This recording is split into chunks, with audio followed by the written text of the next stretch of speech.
Hey Brickmaniacs, welcome to the first Vault preview of 2023. Woo, yeah, very exciting. Nice. Yeah. As usual, we've got a nice collection of retired models that are going to be hitting the Vault display models from our various stores. As always, the Vault will open tomorrow at 8 a.m. now Central Standard Time. So that's when all these products will start to go live, in addition to the stuff that is already existing in the Vault. So I got Dan joining me here because we're going to talk through some of the cool new additions. We've got some models here that even in their actual heyday, they only got a very limited run. The Fulgore comes to mind right off the bat. That I think was literally a single batch of 50. Because No, there was two. Was it 100? Two batches, but there's certain pieces we just can't get. Right. And when that happens, like, well, we made the extent of what we can make. So we did one batch of 50. They were gone instantly. We did a second batch, follow up shortly afterwards. That was gone instantly. That was it too. Yeah. So that's one of the ones that we've seen maybe once before, but again, it could have been in a time when we didn't have display models in the stores in California. So it's hard to say just there how were no many stores of in them California then. We're gonna hit the web that wise. Those are 2021 kits. I mean, that's a 2021 kit. This is a mix. This is 2021 and 2022 kits, but.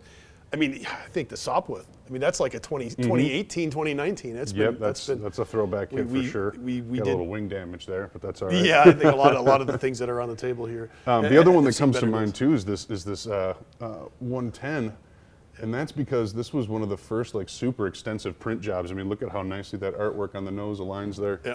That was, I believe, a Brennan model. No, that's a Nicholas Kramer. Oh, okay. Brennan project managed it probably then. Yeah. But print wise, just a really pretty spread there for sure. Absolutely, lots of cross element printing too. So, that was a major leap forward. Yeah. You know, when we started getting additional printers. I mean, I don't think the customers, they've seen the evolution of our print capabilities over the years, but it's really like every time we add another printer, that's like buying two cars. I mean, that's how expensive the printers are. So we enjoy like a lot of print capabilities now, but this is all at the cutting edge when we were just getting started with all that, and we could put one nicely printed kit out a month, right? And it would be a huge major setback for everyone. Yeah, it would be pretty much the only thing running through the print department at that time. Right. So that's definitely a cool area. And then throwing it back even further, I mean, my goodness, when was the last time we had a Mark V readily available? That is even Mary in the Vault? Wilson, a Mary Wilson rebuild. So that's a cool little addition there.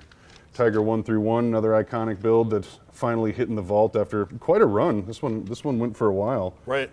So that'll be cool to see revisited in the future. Yeah, but for now, I think that's one of the earlier 3D and UV printed elements that we ever created. The muzzle brake, everything. So yeah, there was a crew pack that went along with this. Unfortunately, we don't have an extra crew pack, so you're going to be on your own with this one. But yeah, this is definitely the iconic, Tiger 131, and retiring after many years in production. Official cooperative project with the Tank Museum in Bovington. The logo there on the instructions. Right. And it's a benefit for them as well. So. That's cool. We'll look forward to working with them again in the future. Little pieces of not only real history, but Brickmania history as well. This is kind of a unique one too. I'm not 100% sure how many batches that got. One. Yeah, it's a massive build. It's a land battleship. Yeah, we did one, and these sort of like early war tanks. We did this one, and we did the Neubaums. Whatever, Farvignugan.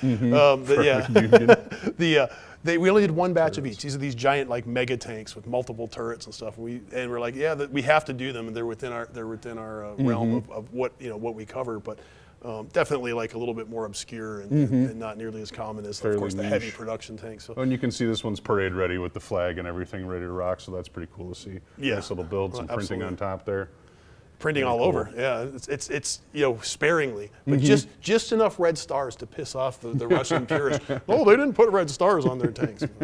Actually, before the war, they did. Just enough. And then speaking of World War I, Saint Chamond, yeah. That was another limited run kit. So what a funky looking tank. Yeah, it was funky looking. If anybody's been watching the All's Quiet in the Western Front. Yeah, I was just about to bring that up. The new version on streaming available now. Yeah, that's features a rather gruesome role. For sure. It's breaches the trenches. Featured in the movie, and it's pretty remarkable to see it moving. I don't know. It almost looks like they had it running a little bit too well. It didn't start and stop enough. It was going a little bit too fast. I think it was faster than it really could go. So, but they had to do a little bit of license to make it look more menacing. Yeah, absolutely. As though as though it was more effective than it actually was, perhaps. So and this It was is probably still scary as crap. if Oh, you were- absolutely, especially if you're standing at head level with the treads. Yeah. So and this is another cool little kit here. The little KFZ, Yeah. the radio truck, Another 3D print heavy accessory. right?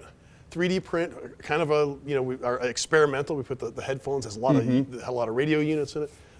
It's the North Africa campaign. That would go well with the Tiger 131. There you go. We're going to be revisiting a little bit of North Africa in 2023. Sure. Later on in the year, but it's still just something we don't do that often. Yeah. So, It's a little bit like the World War I bit, few and far between. we're not going to have an entire line of North African desert vehicles all at once. So those are the things that if you see them, you have to snap them up because they come and then they go and then that's it. Well, and the popular ones, as we've seen with this and with 131, they'll stay in rotation for a minute, but then once they're gone, it's usually a while before they're revisited in new fashion. So that's definitely part of the deal. But there you have it, Brickmaniacs. A nice little spread here of new stuff arriving in the vault in addition to some gems that are still existing there.